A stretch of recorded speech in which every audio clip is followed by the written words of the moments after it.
Welcome to I dream. నేను మీ సురేఖ. రోజు రోజుకి క్యాన్సర్ బారిన పడుతున్న పేషెంట్ సంఖ్య పెరుగుతూనే ఉంది. ప్రతి 28 మందిలో ఒక్కరు క్యాన్సర్కి గురవుతున్నారు అనేది రీసెంట్ సర్వేస్ చెప్తూ ఉన్నాయి. అయితే క్యాన్సర్లో రకరకాల క్యాన్సర్స్ ఉన్న సంగతి అందరికీ తెలిసిందే. లంగ్ క్యాన్సర్ ఎక్కువగా చూస్తున్నామని ఆంకాలజిస్టులు చాలామంది చెప్తూ ఉన్నారు. అయితే ఇవాళ మనతో పాటు ఉన్నారు ప్రముఖ radiation oncologist doctor Rammohan Reddy గారు. వారితో మాట్లాడి మరిన్ని విషయాలు తెలుసుకొని లాస్ట్ స్టేజ్ వరకు వెళ్లకుండా ఇనిషియల్ స్టేజ్లోనే మనం గుర్తించి ఎలాంటి జాగ్రత్తలు తీసుకోవాలి అనే విషయం గురించి వాళ్ళు డీటెయిల్గా మాట్లాడదాం. నమస్కారం సార్. నమస్తే సురేఖ. సార్ ఎలా ఉన్నారు సార్? బాగున్నాను సార్. లంగ్ క్యాన్సర్ ఎక్కువగా చూస్తున్నాము అంటే క్యాన్సర్స్ అన్నిట్లో కూడా లంగ్ క్యాన్సర్ బారిన పడిన పేషెంట్సే ఆంకాలజిస్ట్ దగ్గరికి వస్తున్నారు అనేది చాలా సర్వేస్ చెప్తూ ఉన్నాయి సార్. సో లంగ్ క్యాన్సర్ గురించి ఇవాళ డీటెయిల్గా మాట్లాడదాం. అసలు లంగ్ క్యాన్సర్కి సిమ్టమ్స్ ఎట్లా ఉంటుంది, అసలు లంగ్ క్యాన్సర్ అంటే ఏంటి సార్? ఈరోజు మీరు చెప్పినట్టుగానే ప్రపంచవ్యాప్తంగా చెప్తే అన్నిట్లో నంబర్ 1గా చెప్పదగిన క్యాన్సర్ లంగ్ క్యాన్సర్ అయిపోయింది. విమెన్లో అయితే ఏమి, మెన్లో అయితే ఏమి, అందరిలో కూడా కామన్, అన్ని దేశాల్లో కామన్ అయిపోయింది. ఉమెన్లో కూడా లంగ్ క్యాన్సర్ కామన్గానే ఉంది. మార్జినల్గా డిఫరెన్స్ ఉమెన్లో కంటే మెన్లో కొంచెం ఎక్కువ. లంగ్ క్యాన్సర్ అంటే ఊపిరితిత్తులకు సంబంధించిన కణజాలంలో ఒక కణం రూపాంతరం చెంది క్యాన్సర్ సెల్గా మారి ఆ సెల్స్ మల్టిప్లై అయ్యి పెద్దవయ్యి గడ్డగానో అల్సర్గానో మారి అవి అక్కడి నుంచి డిసెమినేట్ అయ్యి శరీరంలోని వివిధ భాగాలకు పాకడం, పెద్దవి కావడం, లింఫ్ నోడ్స్కి అవ్వడం, రక్తం ద్వారా వెళ్ళిపోతే బోన్స్కి కానీ లివర్కి కానీ ఇలాంటి దాకా అంతా వెళ్ళడం, ఇవన్నీ అయ్యి అడ్వాన్స్ అవుతుంది క్యాన్సర్. లంగ్ క్యాన్సర్ అంటే లంగ్ కణజాలంలో క్యాన్సర్ సెల్ ఒకటి ఉత్పన్నమయ్యి ఆ క్యాన్సర్ ఉత్పన్నం అవ్వడానికి ఎన్నో కారణాలు ఉన్నాయి. ఉత్పన్నమయ్యి అది అక్కడ క్యాన్సర్గా ఎస్టాబ్లిష్ అయ్యి వివిధ ప్రాంతాలకి పారే గుణమైంది కాబట్టి దీన్ని లంగ్ క్యాన్సర్ అంటాం. అసలు ఏదైనా ఇంజురీ అయినప్పుడు కార్సినోజెన్స్కి ఎక్స్పోజ్ అయితే, కార్సినోజెన్స్ అంటే టొబాకో, స్మోక్ కానీ పొల్యూటెంట్స్ కానీ ఇట్లాంటి వాటికి ఎక్స్పోజ్ అయితే అక్కడ ఉన్న కణాలు నార్మల్గా ఉండకుండా రూపాంతరం చెంది క్యాన్సర్ సెల్గా మారుతాయి. అవి పెనిట్రేట్ అయ్యి పెద్దవయ్యి ఇవంతా కాకముందే చూసుకుంటే క్యూర్ అవుతాయి. ఇవంతా అయ్యేంతవరకు చూసుకోకపోతే అడ్వాన్స్ అవుతాయి కాబట్టి రెస్పాన్సెస్ బాగుండవు. అందుకని ఎర్లీ డిటెక్షన్ మీరు చెప్పినట్టుగానే ఎర్లీగా చూసుకోవడం, ఎర్లీగా ట్రీట్ చేసుకోవడం చాలా ఇంపార్టెంట్.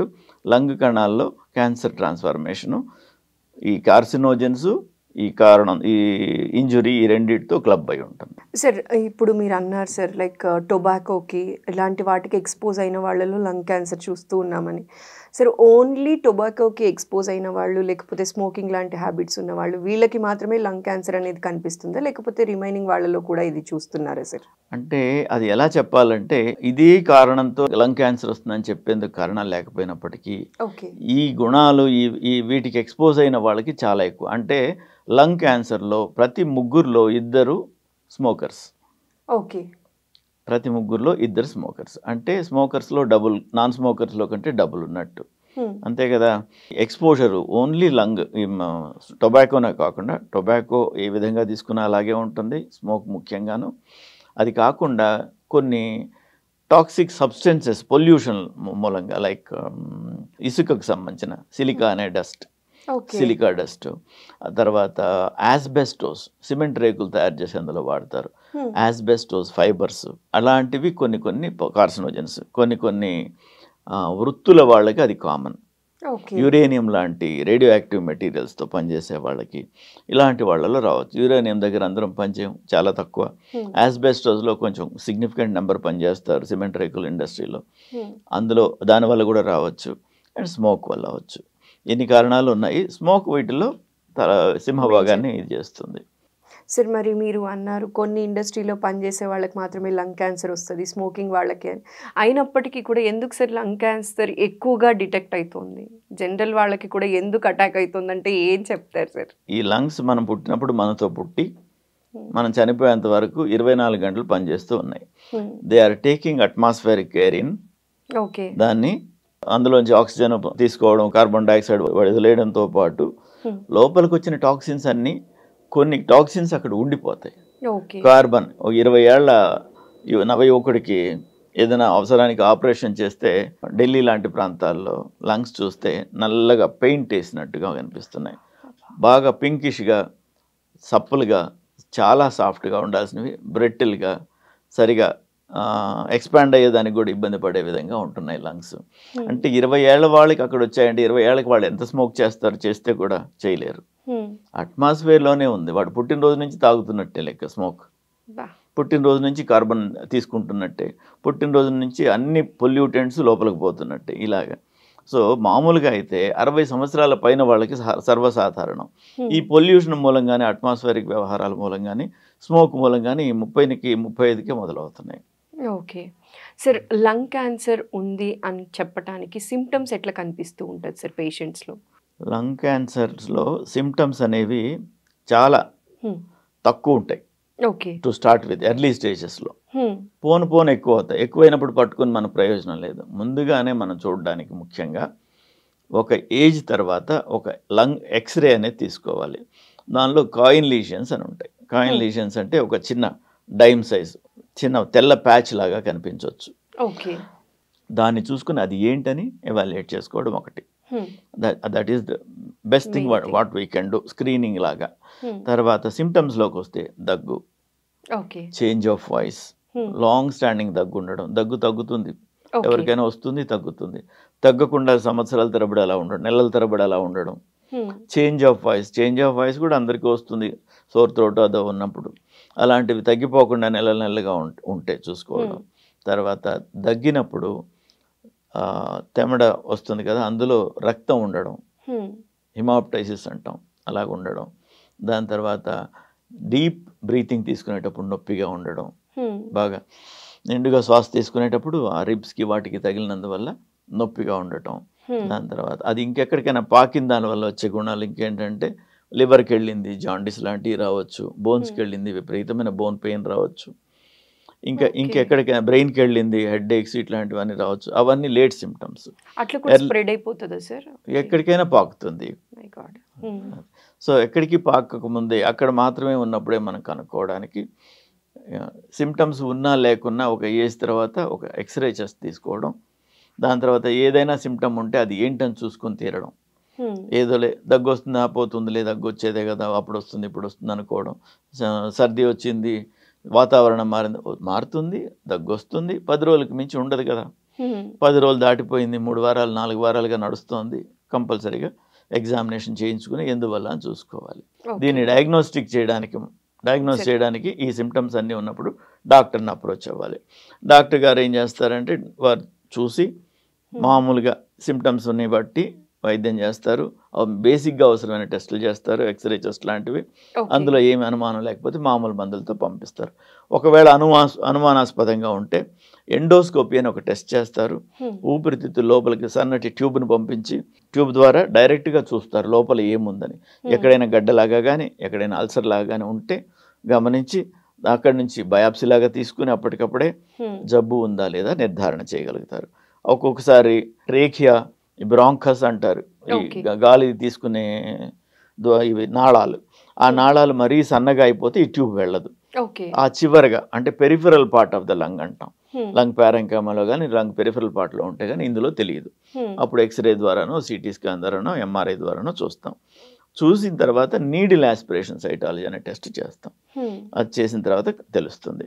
ఒక్కొక్కసారి ఇంకా అడ్వాన్స్ అయిపోతే ఊపిరితిత్తుల్లో నుంచి అది నీరుని బయటకు తీసి లంగ్ కంప్రెస్ అయిపోయి, లంగ్ స్పాంజ్ లాగా ఉంటుంది, లంగ్ కంప్రెస్ అయిపోద్ది, ప్లూరల్ ఎఫ్యూషన్ అంటాం. ప్లూరల్ ఫ్లూయిడ్ ఎక్కువైపోయేసి లంగ్స్లో నీరు ఎక్కువయ్యి లంగ్ కుచించుకుపోతుంది.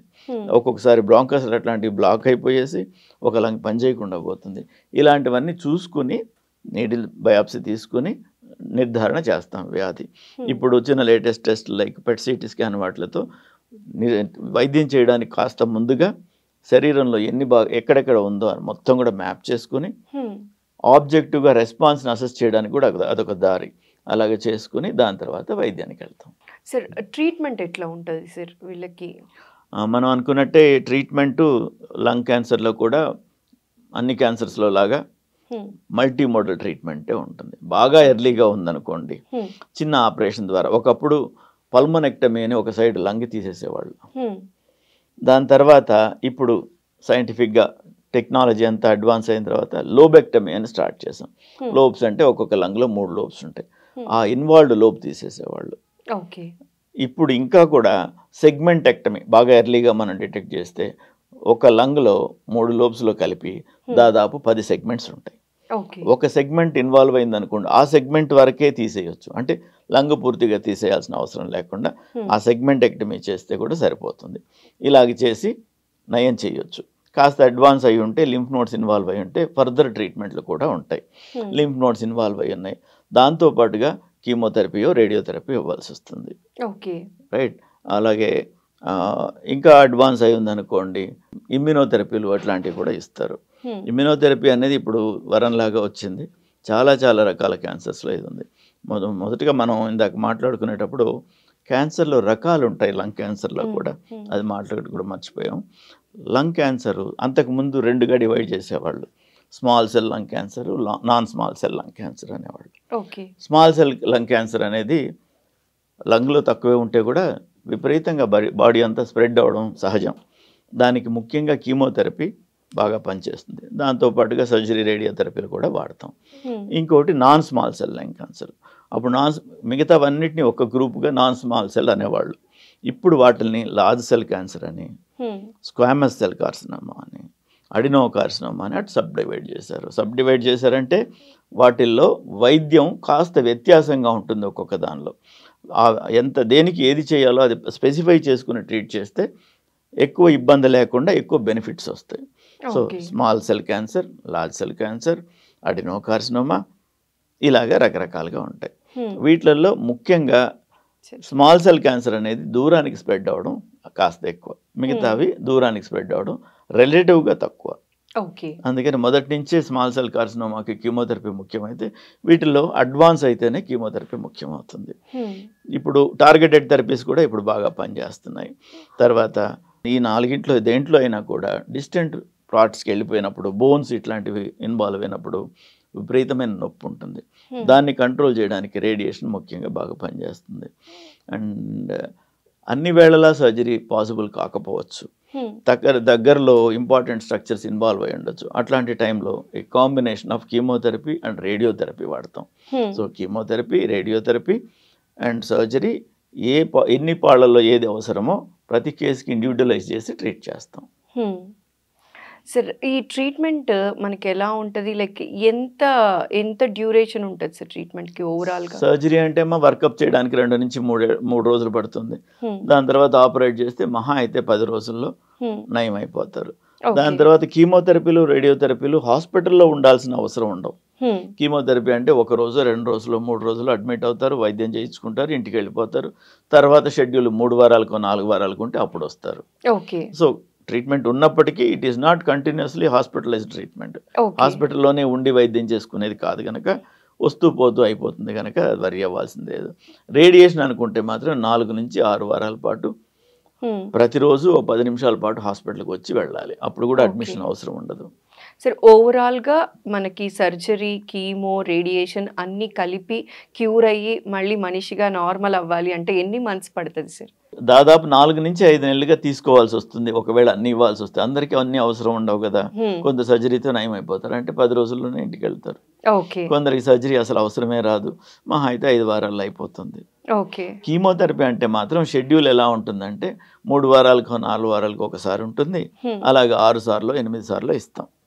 సో అది ఎక్కువ రోజులు పడుతుంది. ఇంటర్మీడియట్గా హాస్పిటల్కి రావడం కాబట్టి ఇప్పుడు ఏదో చిన్న ఇబ్బంది వచ్చింది, రోజు డ్రెస్సింగ్కి వచ్చిపోమంటే వచ్చిపోతాం కదా. అలాగే సార్, అంటే మీరు ఆల్మోస్ట్ చాలా డికేడ్స్ నుంచి చాలా మంది 1,00,000 మందికి పైగా పేషెంట్స్ని ట్రీట్ చేశారు సార్. అప్పటి ట్రీట్మెంట్ని ఇప్పటి ట్రీట్మెంట్ని కంపేర్ చేస్తే ఇప్పుడు క్యాన్సర్ పేషెంట్స్ ఎలా రిసీవ్ చేసుకోగలుగుతున్నారు సార్? అంటే ఎంత అడ్వాన్స్డ్ ట్రీట్మెంట్స్ వచ్చాయి, ఇప్పటికీ కూడా క్యాన్సర్ డిటెక్ట్ అయ్యింది అనగానే ట్రీట్మెంట్కి ఎక్కువ భయపడిపోతూ ఉన్నారు. నేను చెప్తాను, ఒకటి చెప్తాను. దేశవ్యాప్తంగా చూసుకుంటే ఈరోజు ప్రతి సంవత్సరం 70,000 లంగ్ క్యాన్సర్లు డిటెక్ట్ అవుతున్నాయి. ఒక లంగ్ మాత్రమే 70,000 కంటే ఎక్కువ. ఓన్లీ లంగ్ క్యాన్సర్ వరకే తీసుకుంటే 70,000 కంటే ఎక్కువ. ఇన్ని లంగ్ క్యాన్సర్లు ఎప్పుడూ ఉన్నాయి. 20 ఏళ్ల కింద 5-6 వేల కంటే డిటెక్ట్ అయ్యేవి కాదు. అప్పుడు డిటెక్ట్ అయ్యేవి తక్కువ ఉండేవి, ఇప్పుడు డిటెక్ట్ అయ్యేవి ఎక్కువ ఉండేవి. అప్పుడు డిటెక్ట్ అయ్యేటప్పటికి అడ్వాన్స్డ్గా చూసేవాళ్ళం. మా దగ్గరకు వచ్చేవాళ్ళు 3-4 స్టేజ్లోనే కామన్గా ఉండేవాళ్ళు ఒకప్పుడు. ఇప్పుడు first stage cancers of lung కూడా చాలా కామన్గా చూస్తున్నాం. కాయిన్ లీజన్గా ఉన్నప్పుడే ఎవాల్యుయేట్ చేసుకునే వాళ్ళు చాలా ఎక్కువ మంది ఉన్నారు. డాక్టర్ దగ్గరికి వెళ్ళినా ఇవాళ రేపు ఏ విషయం గురించి వెళ్ళినప్పటికీ chest X ray has become a common. Chest X ray ప్రతిదానికి అవసరంగా ఉంది. ప్రతిదానికి అవసరమైనప్పుడు అందులో ఇది ఉండగానే వెంటనే చూసుకుంటారు. వరంలాగా పేషెంట్ ఏ అవసరానికి వెళ్ళి చెస్ట్ ఎక్స్రే తీసుకున్నప్పటికీ వాళ్ళకి వరంలాగా లంగ్ని స్క్రీన్ చేసుకున్నట్టు. సో ఇలాగా. సో అప్పుడు అడ్వాన్స్డ్గా చూస్తున్నవన్నీ ఇప్పుడు ఎర్లీగా చూస్తున్నాం. ఇప్పుడు ఎర్లీగా చూస్తున్నాం కనుక క్యూర్ రేట్స్ ఎక్కువ. క్యూర్ అయిన వాళ్ళు మాకు కనిపించే వాళ్ళు ఎక్కువ ఉన్నారు. ఒక కాలంలో 20 ఏళ్ల కిందట నేను ఎక్కడైనా ఏదో ఊర్లో ఎక్కడో ప్రయాణం చేసేటప్పుడు డాక్టర్ గారు నమస్తే అన్నారంటే ఏమయ్యాడో, వీళ్ళ పేషెంట్కి బాగైందో లేదో, తిడతాడా పొగుడతాడా అని ఆలోచన చేయాల్సి వచ్చేది. వచ్చి ఏదో చెప్పేవాళ్ళు, వాళ్ళ పేషెంట్ ఏమయ్యాడో వివరం చెప్పేవాళ్ళు, నమస్కారం చెప్పి డిస్పర్స్ అయ్యేవాళ్ళం. ఈరోజు అలాగ లేదు. ఎక్కడికి పోయినా కానీ సర్వైవర్స్ ఉన్నారు. ఈరోజు అలా ఎక్కడ పోయినా సర్వైవర్స్ ఉన్నారంటే ఏంటి, వచ్చారు, నయమయ్యారు, సంతోషంగా జనజీవన స్రవంతిలో వాళ్ళు కలిసిపోయారు. ఎక్కడికన్నా పోతే హాయ్ అంటే మేము సంతోషంగా హాయ్ అనగలుగుతున్నాం. రైట్. అండ్ ఆ రోజుల్లో కొన్ని పరిస్థితుల్లో మేము వివరంగా ఎలా అవుతుంది నెక్స్ట్ అనేది చెప్పలేకపోయేవాళ్ళం.